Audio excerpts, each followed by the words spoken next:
Hello everyone, you're welcome to another inspiring episode of The Entrepreneur. Today, we have the pleasure of sitting with a phenomenal entrepreneur. She has not just turned her passion into purpose, she is constantly helping youth to find theirs as well. Be ready to be inspired by the incredible Charity Maame Ekua Adupong as she shares her story with us. She is the founder and CEO of MEANNAN Foods, a champion in women economic empowerment. She's an award-winning, self-taught food processor with about 17 years of experience and over 30 products under the MEANNAN brand. This conversation is going to go beyond business because this conversation borders on empowerment and unleashing the potentials of the youth. My name is Esther Edichumwa, your host. Let's dive in. Maame Ekua, in fact, I can't express how happy I am to finally meet you, the wonderful work you're doing out there. But we would love for you to tell us, who is Maame Ekua Adupong? That's a big one. Okay, so I'm a social entrepreneur. I'm a self-taught food processor, as you said. I am an accountant by profession. I started from Swedro, Sway School, then Cape Coast Polytechnic. I did ACCA, and then I diverted into food processing. I am a mom of boys. Wow. I'm a boy mom. So I call my house the boys' dormitory. I have 4 boys and the big one. And I also love to empower people. I started my business out of, I would say, a bit of desperation and a bit of trying to support my mom after she looked after 3 girls all by herself. So even though she was still supporting me, and she still does, I thought that some of the help has to come from me. So I started some small businesses and finally landed in the food business. The aim was to get into fashion, but I think this is where God wanted me to be. I've been doing it since 2005, but the company was officially registered in 2006 in September of 2006, yeah. And I've been at it, in the beginning it was just me and then one other person about 6 months later. And after 17 years, we are about 33 now. Well, including myself, yeah. And this is my life, you know. It's just home, work, church. I also volunteer a lot on especially women's platforms, students platforms, entrepreneurship platform, and mostly women in agric, yeah. But the experience I've gained over the years, I love to share. And that's why I formed the Intentional Entrepreneurship Club in my alma mater in Swedro Secondary School, where I volunteered to teach people not to chance into entrepreneurship like I did, but to intentionally and purposely plan to, plan their careers in that direction of owning their own businesses. So you mentioned that you were a professional accountant. Yeah. How did you transition from corporate to entrepreneurship?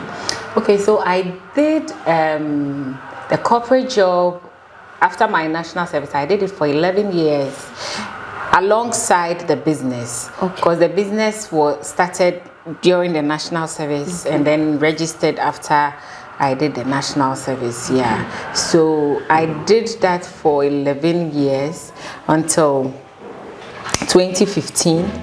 And when I said, okay, now I think my ribs are strong enough to hold what I want to do. So let me just go and handle it myself. I want to go there. How do you know when it's time to move fully into entrepreneurship? It's planning your exit. Okay. I remember I wanted to leave long ago, but I had a well-paying job. I also was getting a lot of incentives. I had medicals for myself, my family. I had fuel every week. They filled my car every week. And then I had some tips here and there, some things that were given to us sometimes twice a month, other times once in a month, and all of that was supported. And you know, entrepreneurship is hard, so sometimes you, especially per my business model where I give everything on credit and later take my money, sometimes it's hard. And so when I was in the hard time, I fell on that, the money I was getting from corporate. So it was very difficult, but I spoke to a lot of people. I'm a talker.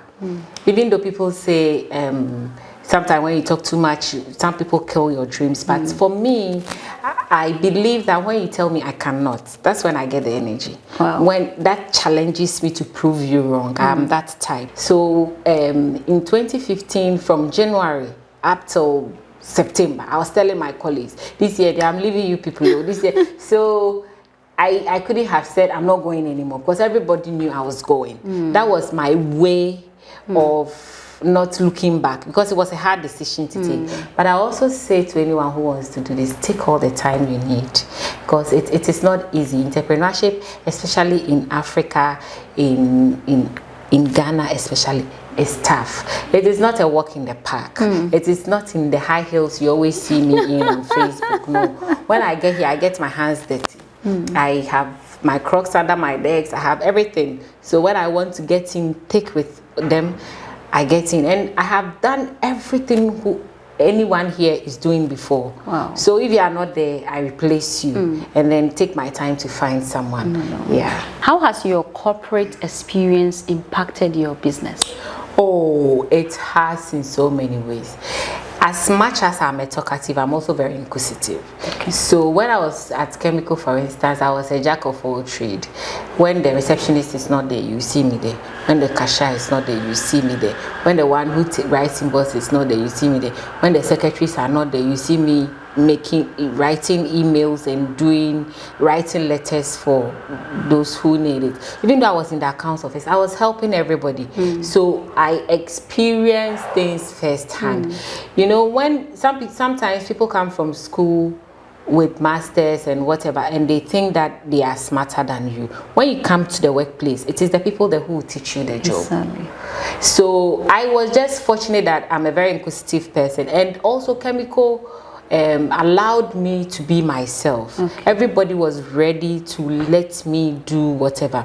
So sometimes I'll batch people's invoices that they have taken to trek and back, and I'll call. So most of the people who went on trek didn't like me much, because I'll call the hotel you slept at and find out how much they charge you, whatever it is, and all of that, and be sure that's what you are giving me. And all of that experience has been brought here. And also because I'm naturally somehow a very organized person, and so when I was there, I think the impact I made most was organizing my files, my books, everything is in order, and also learning from them that, you know, if you don't put things well, when the auditors come, it's a hard thing to do. So I didn't bring that experience here, but I also had a very good boss, Mr. Parry, God bless him. Every time I was leaving the office, especially in the initial stages, he would tell me, when you close and you're locking or you are closing your door to leave, when you look back, it should look like, just in case you won't come back tomorrow. So if you don't come back tomorrow and we have to call you and find, where did you put that invoice? Where did you put this receipt? Where did you put that? It should be easy to say, oh, it's under the blue file here, there.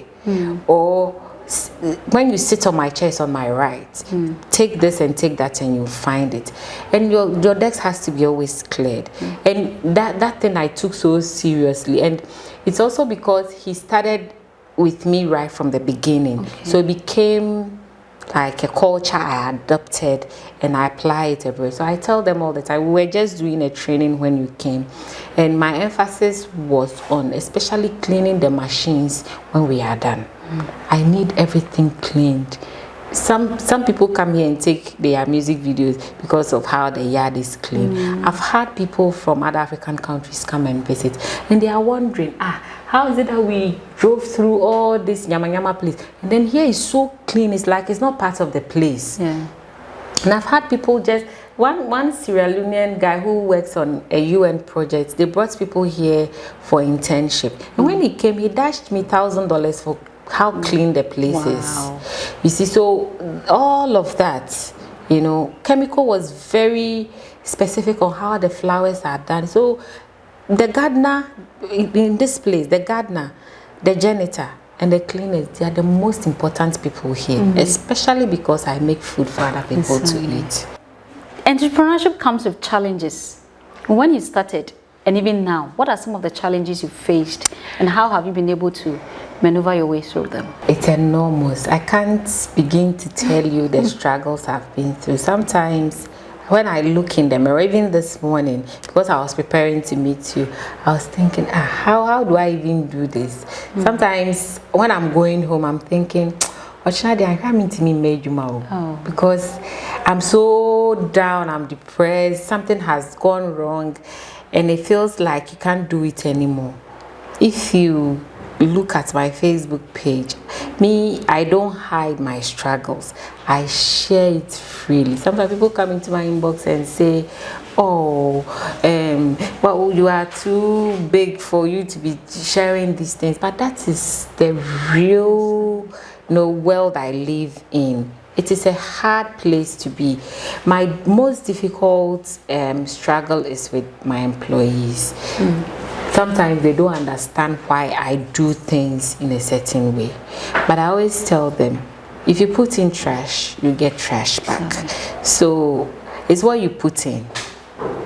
It is what you put in. And it's so difficult to get people to do what you want them to do. And my husband always tells me, people do what you expect and not what you tell them. So I try to be available. I don't sit here too long. I come here, I sit for 30 minutes and I'm down there. Sometimes I even spend like 2 hours down there before I climb up, because I need things to be in order. God is an orderly God. So I try to be orderly. And also working with men and them taking instructions from you. Yeah, I think African men find it very difficult to take instructions from women.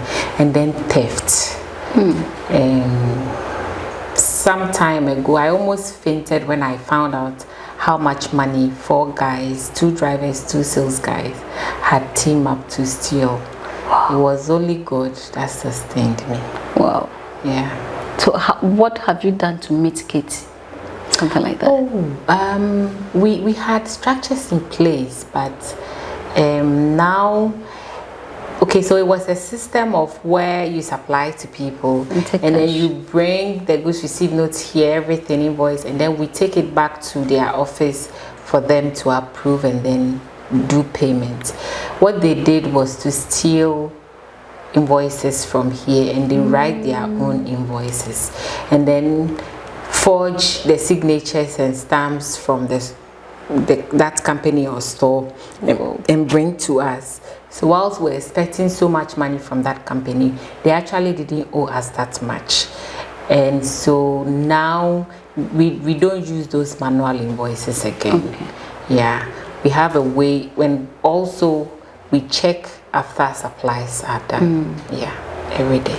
Yeah, that's wonderful. How do you juggle family entrepreneurship together? I think it's God, and also I have a good support system. I ask for help a lot. I do not pretend to be a superwoman who is hands-on and so can do everything. I always have help at home. My husband is also very lenient and very accommodating. He tolerates me a lot. Amazing. Stay tuned for more insights from Charity Maame Ekua Adupong. I know you're enjoying the story already. Stay tuned, we'll be right back. Welcome back from that short commercial break. We are still on the Charity Maame Ekua Adupong story, the MEANNAN food story. So, Maame Ekua, you've been through a lot, from corporate to entrepreneurship. Can you share some valuable lessons you've picked along the way from all these experiences you've gone through? I would say that this journey has toughened me. Wow. I didn't know my own strength until I took up entrepreneurship. Wow. It has taught me patience as well. When I want things done, I want it done now. I want it done. And so even though it's a good trait, sometimes it becomes a burden on the people that I work with. I'm going and going, forgetting that they may be tired. And so that becomes also a weakness. And you know, it's very hard to find good people to work with. So it has taught me patience. It has taught me resilience. It has taught me to trust in myself and trust in God. Sometimes when all seems lost, there's a song I love to sing, give them all to Jesus, shattered dreams, wounded hearts, broken thoughts. So I was fortunate that growing up I sang in the church from Sunday school to the main church, SU. I was in Trumpet of Christ, in Sweat School and all of that. So sometimes in those difficult times, these songs ring in my head, and it reassures me that I'm not alone. God is with me and He will see me through. And there's a verse in the Bible I like a lot. It says, He won't bring you this far to disappoint you. So every time I feel like I'm throwing my hands in the air, I feel like God won't bring me this far to disappoint me. Tough for my own team, sorry, because the damage will be huge. But if you start small, you make a small mistake, you correct, you get to a big. So I would say that do not despise small beginnings. Everything big started small. You weren't like this when you were born. We all started as babies, then we learned to sit, we learned to crawl, and then we started running. We walked and started running. Every big tree you see started with a small seed. The biggest seed I know is the mango seed. Even that can fit in my palm. So start small and grow. That's what I would say. Thank you very much. Now I want you to tell us the meaning of MEANNAN. Tell us the next phase of the business and what the business is all about. The world is watching you, so now you can directly address. MEANNAN is my name.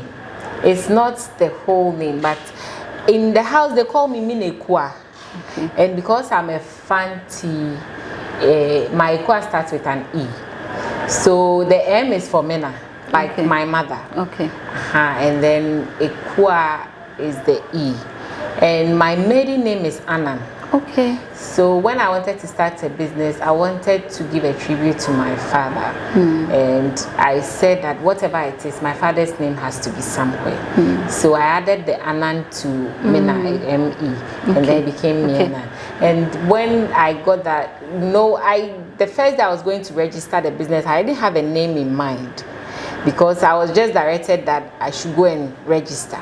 And I woke up with all the enthusiasm in me to go and register, even without thinking about a name. So when I got there, the gentleman who was serving me was asking, and he said, well, let's use your name. And I said, okay, let's do it this way. We got a few which I didn't really like, but when I got MEANNAN, I thought, oh, it's different, it's exotic, So even though it's difficult to pronounce, once you get it, you always remember it. So if you forget it, just say me and Annan, Kofi Annan's Annan, and then you remember it's MEANNAN. The next phase. The next phase is what God wants for me. Man proposes, God disposes. I didn't think that in 17 years I'll be here. It is God who has taken me from wherever to be here. We make the strategic plans, we do all that a business needs to do, but it is still in God's hands to say that you will be here or you'll be there. I am a pastor's daughter. I lived with our pastor from 9 years till when I was 21 years. Wow. So I know the Bible well. So it is living in His purpose for me and not what I want. I believe that God's plans are better than mine. So where He wants to take me, that's where I want to go. But I still think that we are gradually becoming a household name, and in the next 3 years, when you hear me and you actually know that, oh, I've bought their cashew before, I've eaten their spice and it's nice, I've tried the garlic, I've tried this and I love it, and also that our products are affordable, everyone can afford it and be able to. Yes, that's where we want to be. So what is MEANNAN all about? Can you tell us some of your product lines? Yeah, so our products, I just started with 2 from the beginning, which was egusi and I think powdered pepper. I walked into a shop in Tema called You Save. I wanted to buy egusi and beans. Part of the reason I started my business was that I didn't like the way our food is displayed in the market structure, how food is open and all. So I used to buy from the shop. And I thought that the food looks good, but the packaging was poor. So I decided I'll do something about it. And like I told you, I pour all my creative juices into my packaging, and that's something that has sustained us. So from people liking our product, they will suggest, oh, can you do this? Can you do that? Oh, do you have this? And when I hear do you have this like 1, 2, 3 times, then it means that it's something people are looking for. It's a problem for people I need to solve. And so from just powdered pepper, now we even have the chili flakes from cayenne peppers. This is flakes for sauteing, for instance. And then we came to ginger. We added ginger along the way, and then garlic. And then we did the mixed spices for people who don't really know spice. So the basic ones, well mixed, and then you pour a little, you are good to go. My personal, later on we added the all-purpose. That's my personal favorite. I love this a lot. It's easy. It can go on meat, fish, poultry, everything. You can even use it to toast your bread, like doing garlic bread with a little of the garlic, and then you do your salads with it. It's absolutely good. This two salad together. Yeah. And then later on people started asking for turmeric, and then we are an indigenous Ghanaian food company, so we had to look for our local spices and also do that.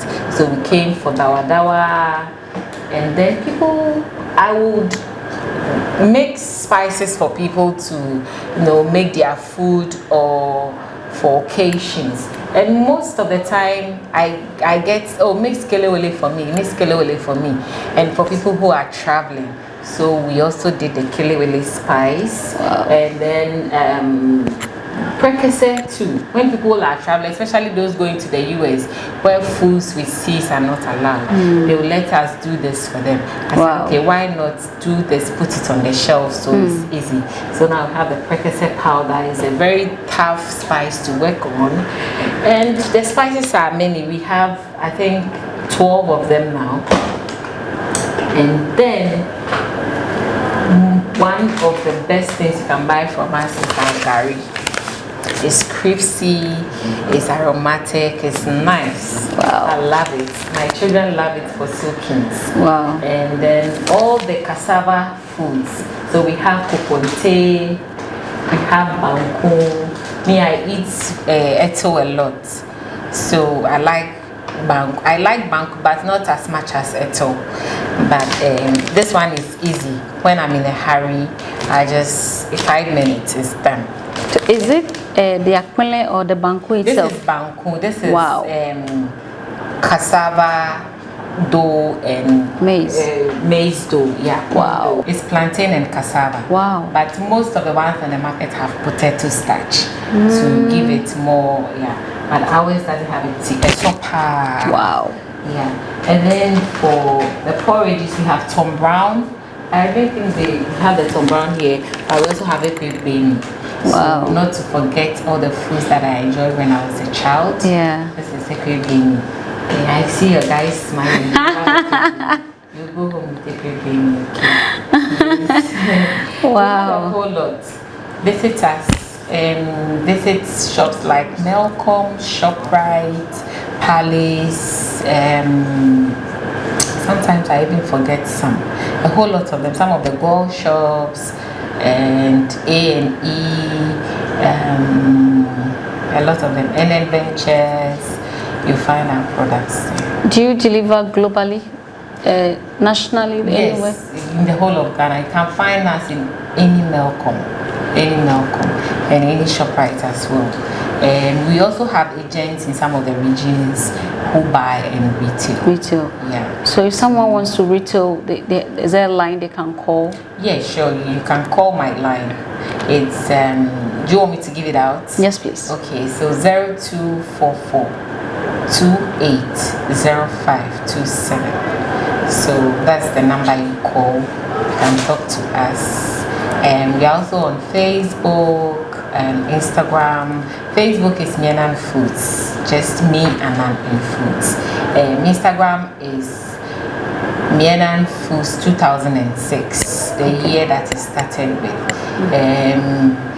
We are on TikTok, but it's my personal handle I use as well. It's an entrepreneur. Okay. Like instead of entrepreneur, it's entrepreneur. Okay. Yeah, and my LinkedIn is Charity Maame Ekua Adupong. Wow. Yeah. Splendid. Do you have any final word you want to give the world watching you? I would like to thank you for coming and sharing my story, and also thank all the people who found it worthy that I'll be interviewed. Thank you very much.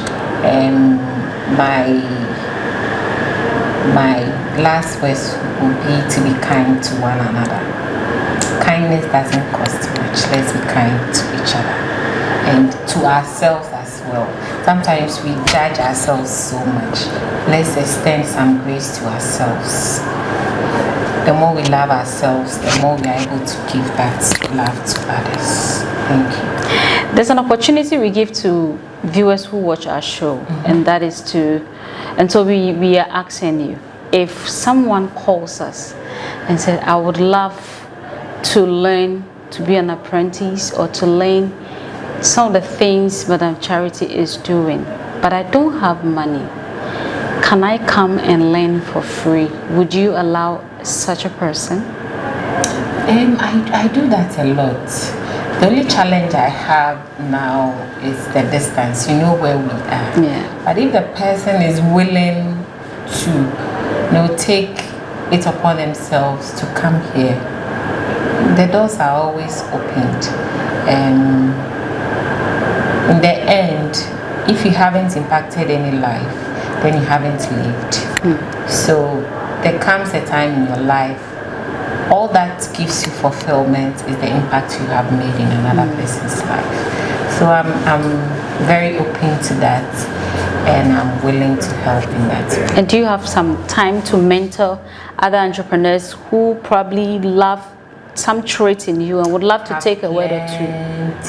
The last time a school or a group visited us, they were from 9 African countries. Wow. They were at the I think 44th or 46th cohort of the yearly program, and now I have children or say mentees in all these 9 African countries. And my WhatsApp, even if I don't respond immediately, by midnight I respond, because when I'm having my alone time from about 10 to 12, I try to go through the WhatsApp and say, oh, who didn't I respond to? Who did I skip and all of that? But most of the time I'll respond. This has been an amazing and incredible time with Madam Charity Maame Ekua Adupong. If you joined us from the beginning, I know you have already picked a thing or two. This has been a journey of resilience, passion, and the desire to empower women and the youth. I hope you've been inspired as I have been inspired. Please stay tuned for more incredible interviews like this. I am Mr. Dichumwa, your host. Till we meet again, don't change the dial. Stay right here. Thank you.